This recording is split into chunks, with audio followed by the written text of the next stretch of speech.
It's Tristan with Nerdut's Newsstand, and we are going to do a good old-fashioned comic book review. Kinda. Sort of. We're going to talk about Batman 125 by Chip Zdarsky, who has just recently taken over. And we're going to talk about what that means for the Batman title and what it could possibly mean for the future. And we're going to talk about how dang good this book actually was. And it didn't take these crazy chances. It didn't go overboard. It felt like Chip Zdarsky dipped his feet in the water trying to see how warm or cold it was. It felt like he was trying to get a feel for the character while also trying to get a feel for the world. And we actually see some pretty big things happen in this. And I like the storyline, and I can tell you right now, there's going to be spoilers. I do think I know where it's going. And I do think this is going to be worth checking out for most people. Just for the art alone. We are back to Jorge Jimenez on the art, and it is stunning. This man can draw with his eyes closed, I swear. I love his art. I think he does a great job. I've always been a fan of what he does, whether it's here or Super Sons or his other projects. He has done an amazing job. And Chip Zdarsky is quickly becoming one of the best writers out there. Now, he is done, of course, his Daredevil work, his sex criminals, his other stuff. He actually has a new book out there called Public Domain, which I kind of talked about, I believe, on one of my community posts. It's a really good book. It's a different story, though. This is back to a superhero comic. And that is what's so good about it. And he actually, whereas we saw a little bit of failings on James Tynion's part writing Bruce Wayne, we see that pick back up. And that's a really good sign because we're going to get that dichotomy between Batman and Bruce Wayne again. So I'm going to talk about it. But if you are new to the channel, of course, hit subscribe, hit like, all of the, normal shilling stuff. Leave me a comment down below and let's jump right into it. Now, I really enjoyed this book. They did tease a little bit of like, was it going to be a Three Jokers type thing? Yeah, that was just all a dream. Was Alfred going to be back? Yes, that was just all a dream. Thanks, guys. I really appreciate it. Now, one thing we also do learn about Catwoman in this, if you've been following her story by Teenie Howard, we find out that she's sleeping with Valmont. I guess so. She's super over him. And that's exciting because I am so sick of it in the nicest way possible. Keep Selina in Gotham proper.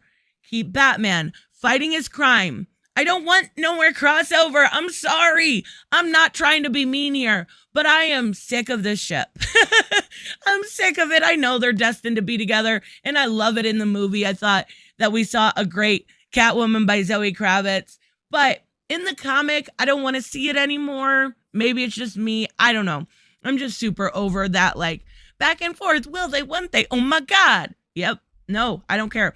So basically what we get back to, and I want to actually point out these panels that I really, really liked, because we get back to this idea of Batman being fear. Batman doesn't need to be around to be and put fear into his criminals. And that's exactly what he does here. I love this line. He's like, I swear to God. He's like, not God. Not even close. I thought that was really good. I like it. Now, what we actually come to find out, and I'm going to breeze through this, right? But we come to find out that Penguin is the one that is killing all the billionaires. Now, this is going to be a fight on billionaires, and I know that some people are going to be like, oh, well, what do they have against the billionaires? I always found it very weird to hear people like caping for billionaires. Like, they're not giving you any money. Why are you offended on their behalf? I never actually understood that. What I want to go through is this. And what I want to say, people are going to hate this. Oh, this is definitely a nudge at some of the Trumpians, Republican type characters. I found it hilarious. He said, a penguin was born into money. There's no question about that. He's trying to play everyone like he wasn't, like he's a normal Joe Schmo. He's a normal man, right? He wasn't like them, the elites, the wealthy, born with a silver spoon in their mouth. They sit above us, indifferent to us, destroying the world, never knowing a hard day's work in their life. But I'm like you. No, you're what? What? Yeah, no, Penguin, you are not. You are not like anybody at all. That's why I love this. He's taking, just like we saw, not to get too political with it, but we saw, that story of Trump being like, I'm just like you, right? I'm just like you. I only got $1 million loan to start out my life. I'm just like you. I found it hilarious. I earned what I have, scraped and crawled. Yeah, no, I'm the American dream. I absolutely love the way that he is using the media and the way that he is using this kind of everyman situation with Penguin. It's not going to last. I'll tell you that right now. And this is another great part here. We've got Tim, who is Robin currently, actually coming back and being like, look, I'm worried about you. This man was your friend. We've all been concerned. And I think that's really important because Tinian and also Mariko Tamaki really ignored that side. They ignored it almost completely. And ever since he lost his money. So I'm really glad to have Tim in here being the one with the heart, being the one that actually looks out for Bruce. And I think that's a really important relationship there. So basically they're at this gala. They know Penguin's going to attack. And they think they get ahead of him. And, this is a beautiful shot, beautiful art. Come to find out it is actually Clayface. And he's got this new remedy for Clayface. If Clayface shows up, he can put something in his clay and make him explode. So Clayface is scared and actually does end up helping. I love this. Look, he looks sad. Okay, let's just pause for sad Clayface. Come on, buddy. It's okay. It's okay. I promise. So he does end up helping, but we see Robin actually gets shot right through the throat. I'm curious how they're going to explain that with his vocal box, with the artery. We're going to have to get a bit more explanation than we took him to a hospital and he's fine now, right? Like, it doesn't work that way. There's a lot of really important pieces, just eating alone, salivating. All of those things are very important in that spot that you shot. I love the coloring, the bright blue eyes on Bruce. I know it's a silly thing to look at, but it's not, right? Like, those are really great details. Look how bright they are. All right, so he talks about Tim, takes him to the hospital. And then when he goes to the hospital, we actually come to find out Penguin is behind all of these killings. Batman knows this. It's a big deal. He's like, you're a billionaire. He's like, yeah, but they didn't accept me. They didn't accept me, so I'm not like them, even though I am exactly like them. Just they didn't accept me. Okay.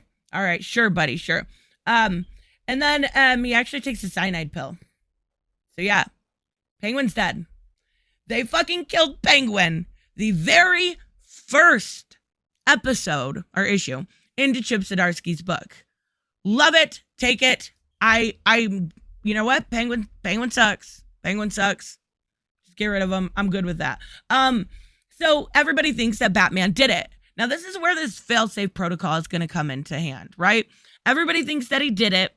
He kind of gets out of there. Everyone thinks Batman is now a murderer. Sure, we've seen this story done a little bit before, but not quite like this, because he has something, to my understanding, that is similar. That is a fail-safe protocol, right? And that is if, and this is my guess, it doesn't actually say that, if Batman ever does become a murderer, this fail-safe protocol will take him out. So now not only is he going to be battling the GCPD, the media, everybody else, going after the billionaires or whatever's out there, but he's going to be battling his own likely foolproof fail-safe protocol. And I really, really like it. Reminds me a little bit of like Brother I Went Evil and stuff, but I like it. It's something new. It's something very different. I said he didn't take a bunch of chances, but he took just the right amount. I really, really like this. Now, on top of that, he's not going to have the help of Robin. He's going to have some help from Barbara. I don't know. We'll have to wait and see, but I think it's a really solid start to a hopefully long relationship with Chip Zdarsky as the writer of Batman. We're talking years here. Keep the creative teams, keep them the same, guys. We can handle this, right? Love this book. I thought it was great. I thought that Chip Zdarsky and Jorge Jimenez did a phenomenal job setting the stakes. There's real issues here that need to be had, and now it's Batman's time to deal with it. Let me know, of course, what you guys thought about Batman 125 down below, and I will see you in the next